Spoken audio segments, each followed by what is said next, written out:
Selamat malam. Apa-apa hal kita dengar dulu lagu yang di bawah ni. Woi Malaides!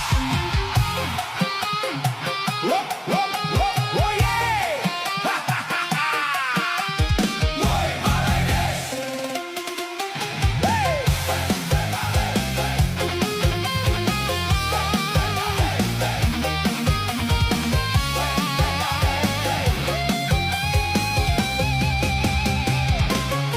Woi Malaides, rumahmu semua dibina Indonesia.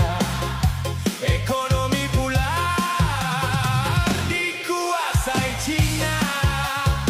Golongan profesional ramai dari India. Dah dengar lagu tu tadi, saya tidak menafikanlah. Ada setengah apa yang kamu katakan betul lah, lagu itu betul. Kan? Tapi banyak yang tidak betul. Dan kita tengok pula video yang di bawah ini.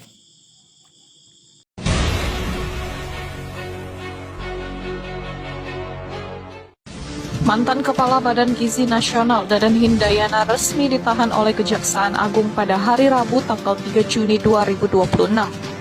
Dadan dibawa keluar dari gedung dengan tangan sudah diborgol dan menggunakan rompi berwarna merah muda, Iaitu penyelewengan anggaran MBG untuk anak-anak yang susah dilakukan oleh pemimpin kamu di sana.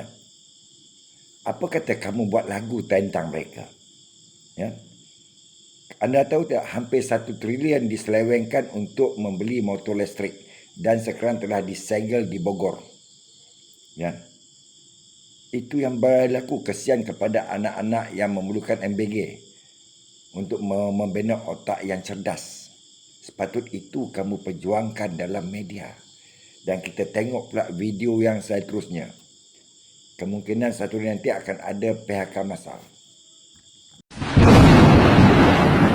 Siap-siap, gelombang PHK massal terbesar bakal segera menghantam kita. Dua raksasa otomotif Jepang bersiap angkat kaki dari Indonesia. Bukan rumor belaka, pabrik komponen otomotif raksasa di Pasuruan dan Mojokerto dikabarkan sedang bersiap memindahkan produksinya ke Vietnam. Kalau ini terjadi, ribuan buruh kita bakal langsung.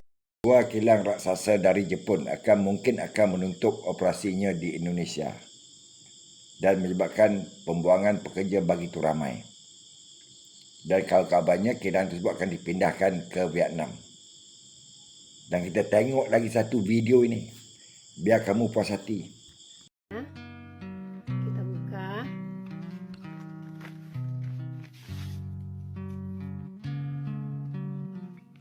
Satu, dua, tiga, empat,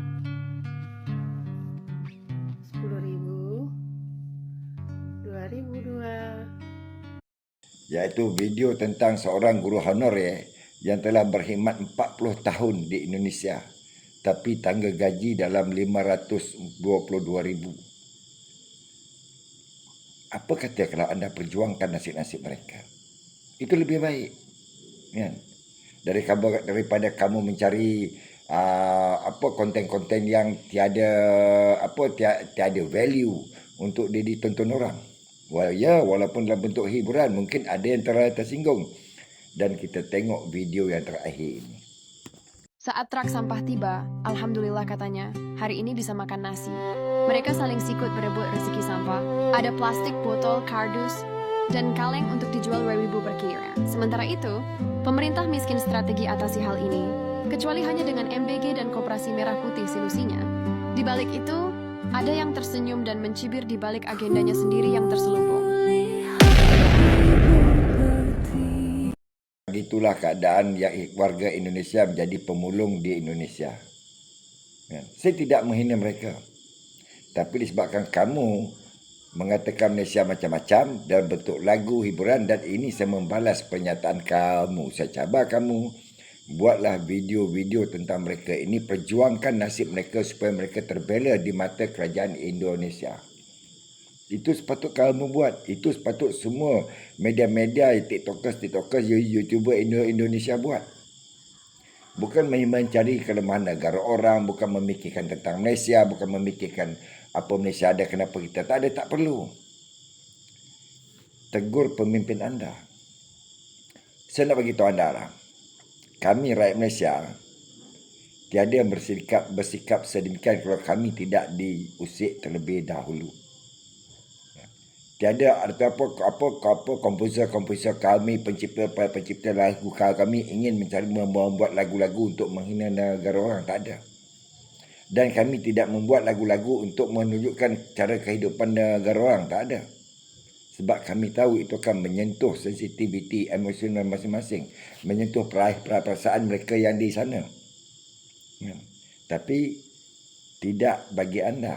Anda mencari titik kelemahan apa yang berlaku di Malaysia dan kamu membuat pernyataan melalui lagu seolah macam hiburan tetapi melukakan hati sesetengah orang. Sepatutnya itu tidak berlaku. Cuba kamu buat lagu untuk perjuangkan nasib-nasib MBG, nasib-nasib pekerja bakal di PHK, nasib-nasib guru honorer, nasib-nasib pemulung yang terbiar supaya kerajaan Indonesia bela. Itu sepatut kamu buat, baru anda menjadi seorang public figure yang bagus. Wassalamualaikum.